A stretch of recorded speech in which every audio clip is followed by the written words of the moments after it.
फंसा दियो होए वादे फलन न कहवे। राजा ने कहा भैया अब तुम तो अपनी यही घास काटो, हम तो बगल से निकल जाएंगे। बोलो राधे राधे। तो मानव का परम धर्म क्या है? बोले अनन्य भाव से भगवान की पूजा करो, क्योंकि ये जीवन, मनुष्य का जो जीवन मिला है ये सिर्फ हंसने के लिए, खाने के लिए या फिर संसारिक वस्तुओं का भोग करने के लिए नहीं मिला है।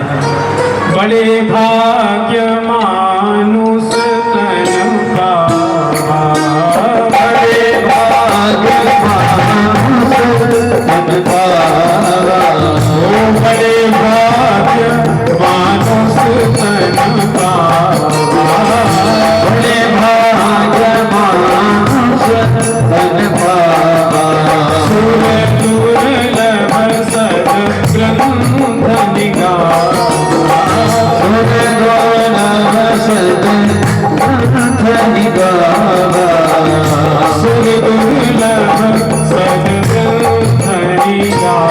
दुर्लभ सद्ग्रंथ निगाहा, दुर्लभ सद्ग्रंथ निगाहा। बड़े भाग्य से भैया ये मनुष्य का शरीर मिला है।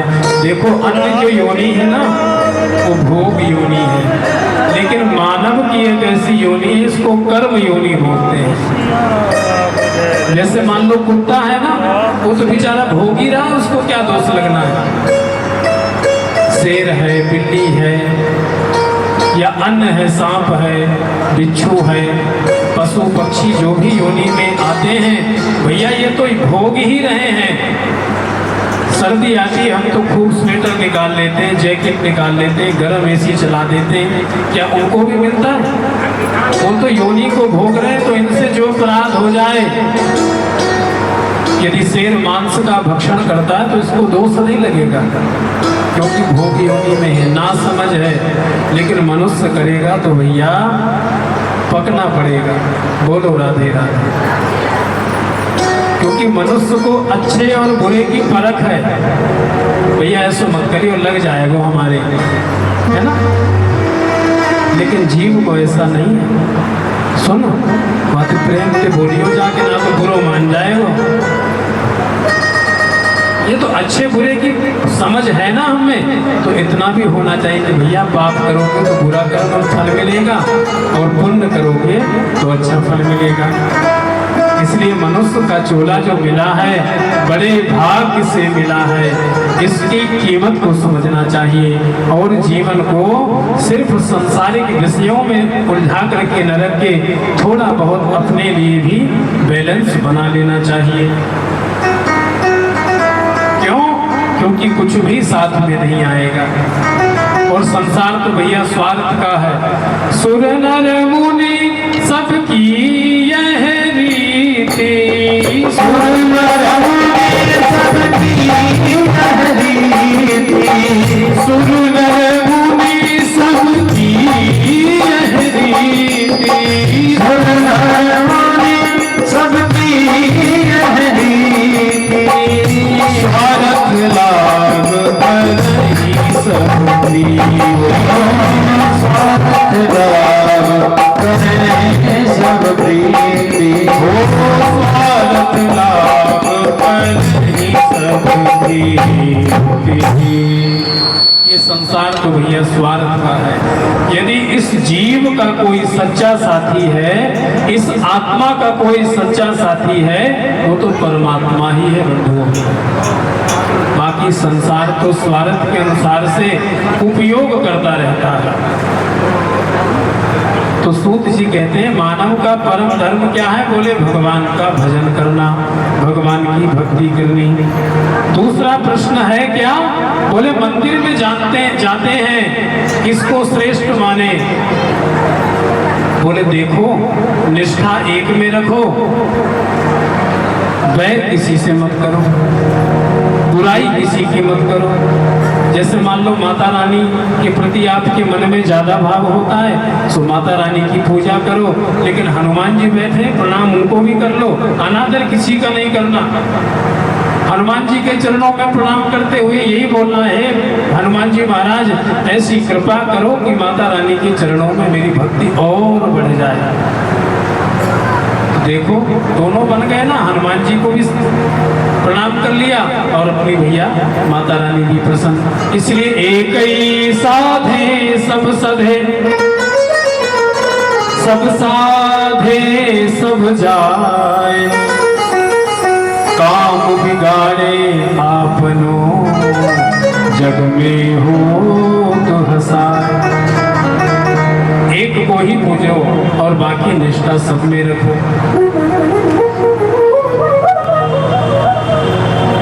तीसरा प्रश्न है, भगवान का नाम अजन्मा है, तो भगवान ने जन्म कैसे लिया?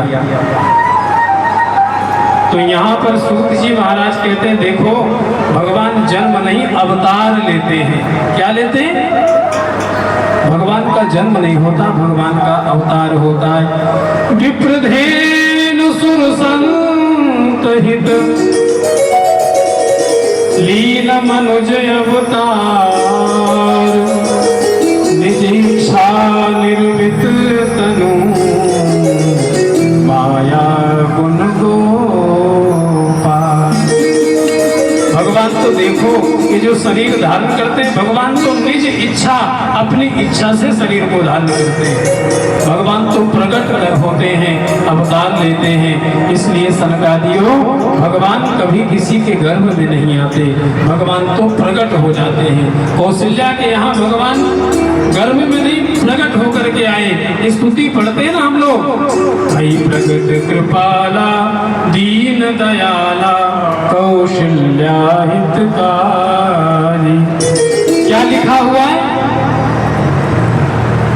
ऐसा तो नहीं लिखा ना भय जन्म कृपाला, क्या लिखा है? भय प्रगट कृपाला। भगवान प्रकट हो गए कौशल्या मैया के सामने। और इसी प्रकार से माता देवकी के यहाँ जो है मथुरा में प्रकट हुए। तो देखो भगवान का जन्म नहीं, भगवान का अवतार होता है। बोलो राधे राधे। और कब होता है भगवान का अवतार? जब जब हो धर्म की हानि, जब जब हो धर्म की हानि, जब जब हो धर्म की हानि, जब जब हो धर्म की हानि, बाणिया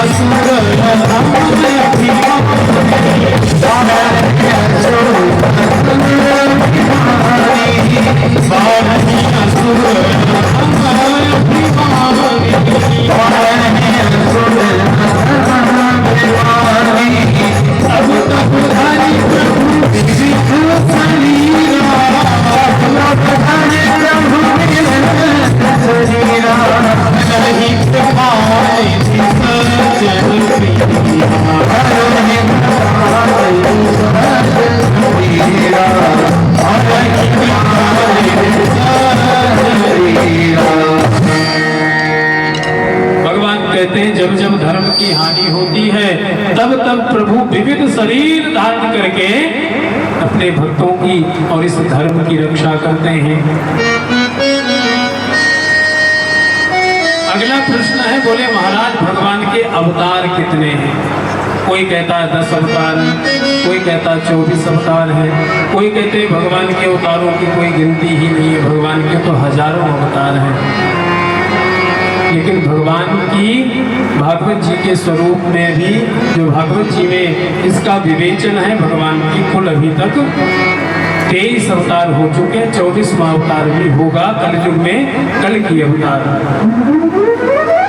पहला अवतार है भगवान का सनंदन सनातन सनत कुमार। दूसरे अवतार में भगवान 12 अवतार लेकर के आए, और तीसरे अवतार में संत नारद और नर नारायण का ले संत नारद, और चौथे में भगवान नर और नारायण रूप में आए। 5वें अध्याय में भगवान जो है कपिल बन करके आए, 6वें में दत्तात्रेय, 7वें में भगवान यज्ञ भगवान का रूप धर के आए, और 8वें में भगवान ऋषभ देव के रूप में आए। 9वें में भगवान पृथु, 10वें में भगवान मत्स्य अवतार में आए, और 11वें में भगवान कच्छप अवतार में आए। जब देवताओं ने मंथन किया था ना समुद्र का, उस समय कच्छप बने थे भगवान। इसलिए विप्रधेनु सुर संत हित लीन मनुज अवतार। भगवान अवतार क्यों लेते हैं? विप्र यानी ब्राह्मण, धेनु यानी गाय, संत और इस धर्म की रक्षा के लिए भगवान को अवतार लेना पड़ता है। जो भी भक्त की अवहेलना करता है, जो गौ की अवहेलना करता है, उसको भगवान से दंडित होना पड़ता है। बोलो राधे राधे। 12वें अवतार में भगवान धन्वंतरी बन करके आए। 13वें अवतार में भगवान ने मोहिनी रूप बनाया। 14वें अवतार में भगवान नृसिंह बन करके आए और 15वें अवतार में भगवान वामन का रूप बना करके आए। 16वें अवतार में परशुराम का रूप लेकर के आए। 17वें महर्षि वेदव्यास और 18वें अध्याय में भगवान श्री साक्षात राम बन करके आए। 19वें अवतार में भगवान शेषावतार बलराम जी बन करके आए और भैया 20वें में मेरे क्या प्यारे कृष्ण कन्हैया का अवतार लेकर के आए भगवान। 21वें में श्री हरि और 22वें में हंसावतार, 23वें में बुद्ध का अवतार और 24वां अवतार भगवान का भी होना है कल की अवतार। बोलो राधे राधे। 5वां प्रश्न है अगला कि वेदव्यास जी ने भागवत क्यों लिखी? वेदव्यास जी महाराज की थोड़ी जीवनी जान लेते हैं। पाराशर जी के पुत्र हैं, माता का नाम सत्यवती है। सूत जी ने कहा बहुत सुंदर प्रश्न किया है आपने, व्यास जी ने भागवत क्यों लिखी? बोले देखो, और ये किसके पुत्र हैं, थोड़ा परिचय दीजिए। तो सूत जी कहते हैं बड़ा ही सुंदर प्रश्न किया आपने। नारायण, नारायण के पुत्र ब्रह्मा, ब्रह्मा के पुत्र वशिष्ठ, वशिष्ठ के पुत्र शक्ति, शक्ति के पुत्र हुए पाराशर और उन्हीं पाराशर के पुत्र हुए श्री वेदव्यास जी महाराज। जैसे ही वेदव्यास जी का जैसा पिता का जैसे पुत्र का जीवन था वैसे ही पिता का भी है।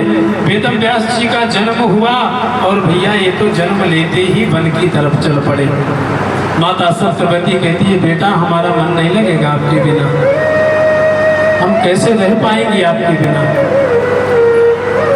वेदव्यास जी कहते हैं माता हमें वन जाने से न रोके, जब आपको हमारी याद आवे, हमारा स्मरण आवे, आप हमें ध्यान कर लेना, हम आपके सामने उपस्थित हो जाएंगे। बोलो राधे राधे।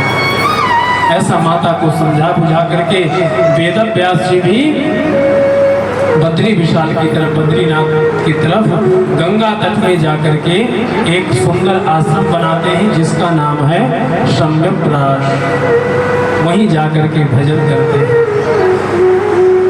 एक वेद था, उस वेद से वेदव्यास जी ने 4 वेद बनाए। पहले कौन सा वेद था? ऋग्वेद। उसी ऋग्वेद से वेदव्यास जी ने यजुर्वेद, सामवेद, अथर्ववेद बनाए।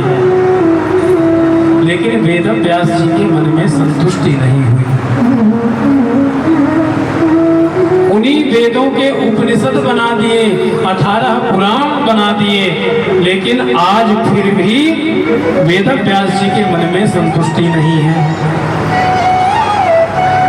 इतने धर्म ग्रंथों को, इतने वेद शास्त्रों को लिखने के बाद भी आज जब इस मानव को देखते हैं कि भैया ये मनुष्य तो सिर्फ और सिर्फ इस सांसारिक चक्र में ही पड़ा हुआ है, खाना पीना, पहनना, कमाना, बस उसी में लगा हुआ है। वेदव्यास जी के मन में बड़ी ग्लानि हुई। बोले भैया ऐसा क्या करें जिससे इस जन जन का कल्याण हो सके। मैंने 4 वेद लिख दिए, 18 पुराण लिख दिए, उपनिषद लिख दिए, सांख्य शास्त्र लिख दिए, लेकिन कोई भी व्यक्ति उनके हिसाब से चले तो रहा ही नहीं है। इतना सब कुछ करने के बाद भी आज वेदव्यास जी महाराज चिंतित हैं, दुखी हैं। और देखो सोचते सोचते दुख की सीमा न रही, सो आज वेदव्यास जी महाराज रोने लगे। ऐसा क्या करूं कि समाज का कल्याण हो सके, ऐसी कौन सी कथा लिखूं, ऐसी कौन सी लीला लिखूं जिससे कि मुझे अपने मन में संतुष्टि मिले और इस जन जन का कल्याण हो सके। वेद व्यास जी ने देखा, बोले भैया हर व्यक्ति यहाँ तो अपनी अपनी लीलाओं में लगाए। सुबह उठते ही नाश्ता चाहिए, नाश्ते के बाद फिर ड्यूटी जाएंगे तो टिफिन पैक कर दो, शाम को फिर आएंगे तो बस हो गया वही घर बच्चे ड्यूटी। इसलिए मनुष्य का जीवन नहीं मिला है।